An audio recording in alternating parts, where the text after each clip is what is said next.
Welcome back to Phcreativeway podcast. Today we will continue on with Elon Musk's biography and another topic that was put upon my spirit to discuss today. And that topic is the 7 spheres of influence. A disclaimer before we even go further. I'm not necessarily saying that Elon Musk is trying to take over the world, although I wouldn't be shocked if he is. I wanted to put that out there before I even began talking about this subject. When I came upon that part of the book where he mentions the 3 areas which he believes would truly affect humanity in the future, so the internet, sustainable energy, and space travel, I got reminded of this 7 spheres of influence, which I heard from Pastor Craig Hill, but of course it's a broad subject that has been coming up in society for a long time. So, there's 7 spheres of influence. They say that if you rule them, you get to rule the whole society. So a lot of people have been fighting each other for a long time now, trying to decide, or rather determine who will get to rule all these 7 different spheres and ultimately the society. So what 7 spheres, or what they sometimes say, also they sometimes call them 7 mountains, are we even talking about? We are talking about the area of family, business or finances, religion, education, media, entertainment, and government. These are the 7 spheres of influence. If you manage to rule them, you manage to rule the whole society. You get to rule and reign. So we all know that we can use different tools for delivering a message, and books still happen to be one of the most common used. Books are very helpful, and quite frankly, we can write on any topic we desire to write on, really. We can truly, through books, as a tool, influence any of these 7 different spheres. We can educate, we can entertain, we can influence the family structure. Of course, we can educate spiritually, talk about different religions. We can teach how to conduct business, how to grow wealth. There are, of course, books on laws, educational books on how the government is run. We can even teach how we can market, use different media. Literally, we can use books in any of these 7 different spheres.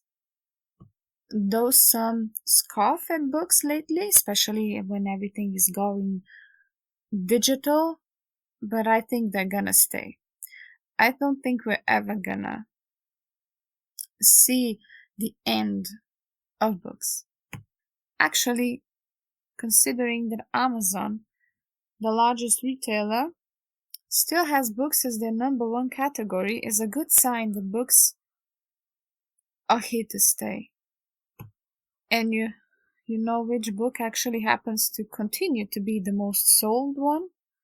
You guessed it, the very Bible. You know, we as Christians are actually called to rule and reign too. It is a mandate that was given to us by our Heavenly Father. We are supposed to not be afraid to go into these 7 different spheres and bring His kingdom, His principles, and His ways into every single one of them. How can we do that?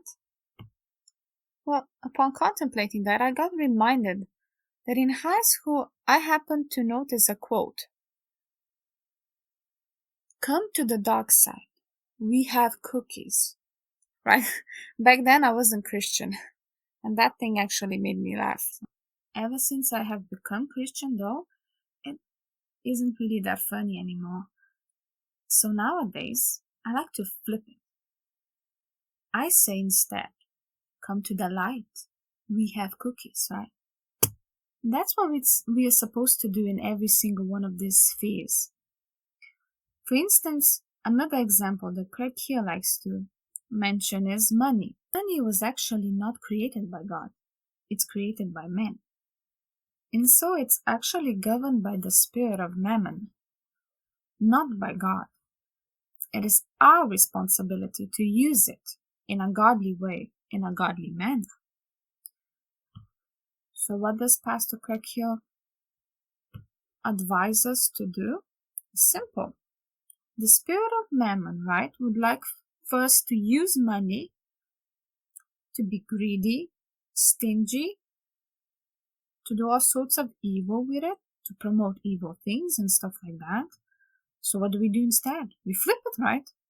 We use it in a generous way to give to people, to bless people, to sow into ministries or just companies, anything that actually uses their money and services to help people, to bring health to people, or just in any way serves people in a good way, in a godly way. Books too can be used in a similar manner.